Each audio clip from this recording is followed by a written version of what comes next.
Woohoo!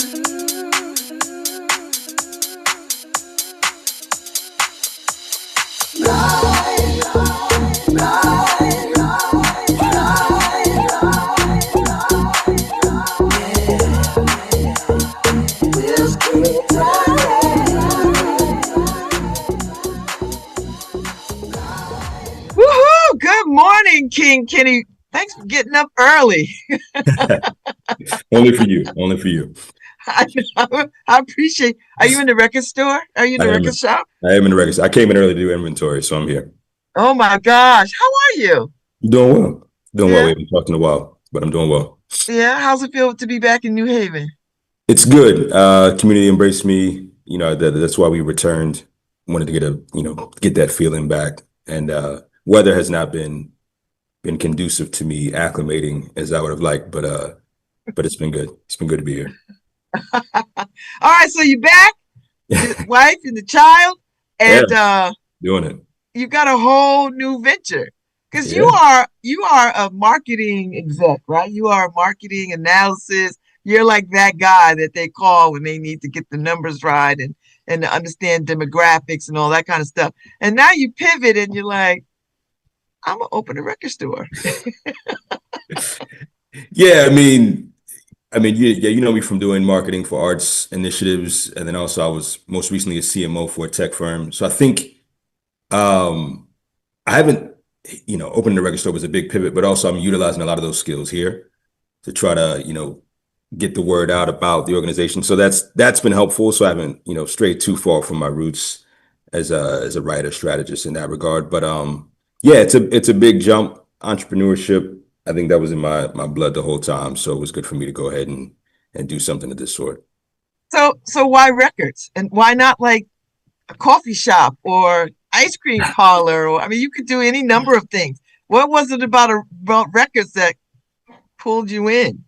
I mean, in a dream scenario, this would have been a record store with a cafe inside. So it's funny you say that. But no, I've been a collector for a long time, and I wouldn't say I got my start, but writing was what kind of birthed a lot of my marketing chops. So, I was writing previews for artists, reviews of shows. I wrote songs for people way back when, nothing that took off, but I've been in and around music forever. I've been a collector for, I don't know, what feels like 25 or so years, maybe a little longer at this point. So I had a lot of records. I was, hiking through East Rock and the like, trying to figure out what I was going to do next. I knew I didn't want to go back into tech, you know, had to do something. So, talking about music and the idea of me, selling my stuff online wasn't as appealing. I was like, if I can have conversations with folks and like revisit music as a discovery point, like we used to way back when we were going into the shops, I felt really drawn to that idea. So, but yeah, this as a third space when we talk about it, it would been great if I could have had a cafe inside of here and people could just hang out for longer periods of time. But for the most part, that's worked out as well. Like it. All right, so you're downtown, New Haven, Chapel Street, Yeah, yeah. right in the heart of all the Yale and all the intersection of work and business and restaurants, right? Mm-hmm. Okay, so why'd you choose that space? What was appealing about I haven't been over there yet. I hear good things. I'm making my way. Yeah, I can't wait to welcome you in. I think I wanted to be in what felt like a cultural mecca of sorts, kind of like a museum row, because I viewed this as a museum of recorded art. I mean, you can't see all of it now, but naming the store Grails, there was this initial touch point of, hey, you have these really sought after albums that are in, great condition. Let's feature them like you would in a museum and then have conversations about that, but then also do find audio file level reissues of those recordings so people can discover them for the first time in an accessible way. So price is not, precluding them from being able to get access to the music, but they can still own it. But being down here where all the activity is, particularly people coming to seek like cultural, outputs, Yale Rep, all the museums, all the food like that you mentioned. So we wanted to be a part of that as a physical media, footprint. And again, there's some tourist activity. There's, young folks who are coming in and out to hang out, stay out of trouble. So it worked out in a lot of ways that I didn't expect, but some that I planned for. And it's only like you're like one of only two black businesses downtown. I feel like Like I'm there's like hoping there's more than two. No, the more and anchor. more is down here. I mean, this block is actually it's okay. We look, there's not enough for sure, but I want to say there's three or four of us on the block. I know a Yeah, couple. there's three or four. The sister that sells the spa stuff. The you Yeah, know the she's right around the corner here, and then more and more. I know she's from Baltimore. yes, more and more. She's You've got down. Carl Yeah. around the corner, anchor. And I was gonna say Anchor Spa, and obviously I partner with them quite a bit. Um, so I mean, we got to do better, but also there's some representation here, and I think we all try to partner whenever we can to make Hmm. sure that we lift each other up. So that's been great as well. So when did you open? When did you open? Like not too long ago, right? Like Late October. I wanted to do it soft, but we just kind of went in with a bang on that front. So what, 5 months? Pretty mhm. fairly new, still figuring things out. So tell me about the name.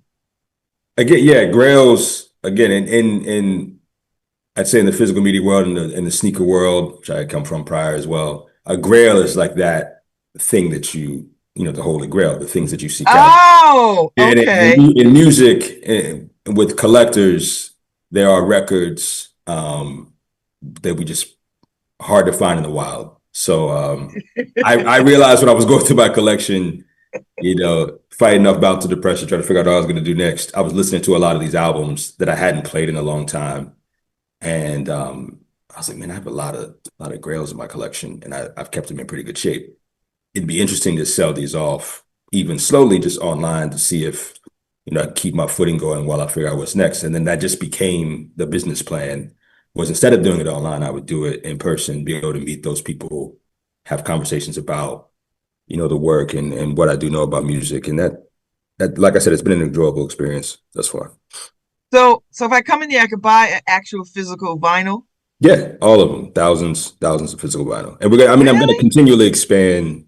Yeah, I'm about 3,000 now. I like to keep it boutique. I don't want it to be something where you feel like I don't know where to begin. But at the end of the day, we'll probably have 7,000 records in here at once. But I need to design it in such a way where people can still dig through and see and touch everything. Because there's Hmm. going to be a lot of records that people don't know. Because my kind of esoteric collecting, what has been made plain, I was collecting all over the world and every genre imaginable for a long, long time. And I that's imagine DJs must love you now. Like the DJ, right? Because DJing has become its own sort of superstar medium, right? Like if sure. you know a DJ, DJs are like superstars. Yeah, they've embraced me and welcomed me in. I don't know if I'm their favorite place to shop, but they're my favorite people to talk to. They come in and we just chop it up quite a bit because again, they have that breadth of knowledge that you speak to, and they've been doing it so long. So I think, I was a DJ way back when as well. So we connect in that way. A lot of 45s when I was doing radio. A lot of house and Afro beats and all that from when I was spinning. So, that stuff just trickles in as I can get my hands on it. So if I come in the store, tell me the aesthetic. Yeah, I mean, I feel like it's hard to explain, but I set up various areas where there's places to lounge and kind of traverse the space and just be. And not to say like record collecting is an afterthought, but it's more of like this is the option. This is the thing we want you to do, but also like there's music being played on a hi-fi setup. There's music, music related films being played with subtitles on, but there's also just like various pillars with featured items. There's a table with more of a playlist style bins where I've creatively laid out soul food instead of just saying, R&B and soul or blues, things like juke joints instead of saying blues. Um, I think, and that's probably been the highlight of the store is people being able to navigate that section and find music that maybe is familiar or unfamiliar, but in a way that's not kind of generic to how record stores have operated for years and years. And I worked at record stores way back when, and we always used to complain that we should you know, reimagine the setup. And I'm grateful for having an opportunity to do that. So tell me your hours and do people come and just hang out? Like how long can I hang out? I mean, they can hang out as long as they like. I'm open from 11 a.m. to 7 p.m. Monday through Saturday. I take Sundays off to just get a reprieve from the place. But people come in, they do puzzles in the back, they play Connect Four, they play Scrabble, Oh, fill in this is a coloring space pages. space. Yeah, some people come in and just study while the music plays. They yell at me Oh, about, I might have to do that. there's books here to read. You can bring your own. It's just kind of a place to be. That's why I say there are hardcore record collectors that come in here, once a week and they're picking up already. So I think that's, working in our favor. But also I wanted to create a space in this particular location where, if you leave in one of the area high schools and you're waiting for your parents to pick you up, this is a safe landing point. They know where you are. You can come in here and just kind of hang out and chill. And I don't really bother them. I feel like it's safer for him to be here than them to be here than out, doing Hmm. whatever. So, um, yeah, yeah, it's great. It's great in that regard. So when you think about this, what do you think about defining success of it? Do you think about that? Like, how do you know that this is successful? Yeah, I was talking to the lady about this last night. It's tricky because the business side of things, you want to define success in one way, like objectively quantify per sales and so on and so forth. But I actually um, think it's the music discovery thing, like those moments where people are like, "Hey, I want something like X," and I'm able to direct them to that. It's that like old approach to discovering music that feels the most rewarding to me and potentially to them. I don't know that I'm going to be able to do that every time, but just that I'm offering and I'm learning from folks as well, like that give and take where there's asking me if I have certain things that I've never heard of, and I'm offering them tons of things that they've never heard of, and we're able to expand what the store is and the conversation around music as we go based on the community that lives here. And I can't wait for folks from the area to press vinyls and be able to feature those in the store. We have a few, but that invitation is open in it as well. Because I'd love to have a Connecticut bin. You love to have a New Haven specific bin where people can find local artists. But I think there's various touch points of like what success means, like when it's truly a community embrace space for music discovery, I think is still being defined and then redefined based on like what that means for people. Because it's an intergenerational space. I mean, you got 6 year olds that come in here and fill in, coloring book pages. And they're playing with, toys that are, toy LPs and turntables. So watching that is rewarding, but also being able to communicate with folks about music and just have longer conversations than I think you would normally have in typical settings has been great for me, pivoting from what I was doing prior. Hmm. So have you had any conversations with your fellow HU? You know, Howard, Bison Yeah, people, the Mecca, the da da da da da. Da. There's, the there's quite a few running around New Haven. yeah, the Mecca will find you, and I'm grateful for that, man. I definitely Howard through and through, and they come through. I mean, it was actually just HBCUs in general. There were some kids that came through from Morehouse, showed a lot of love. I think the folks over at Next Haven and brought them in, or something was going on with Yale and them, but they came through, loved the space. How I know they had a debate with Yale recently. Some folks came through, show love to the space, so they find you, and the alumni out here, they trickle in and just give me congratulations, even if they don't shop. I think that's rewarding in and of itself, and just to see my people again. I love this. I'm about to bring me a bottle of wine and just make it a hang. Yeah, Can I yeah. bring a bottle of wine and make it a I will. hang? I have no objections. Don't. I'm not gonna tell anybody. Let's do it. All right, so when people come there, Kenny, Mr. King, Mr. King Kenny, um, what do you want them to experience? What do you want when they walk through those doors? What do you want them to understand about this space?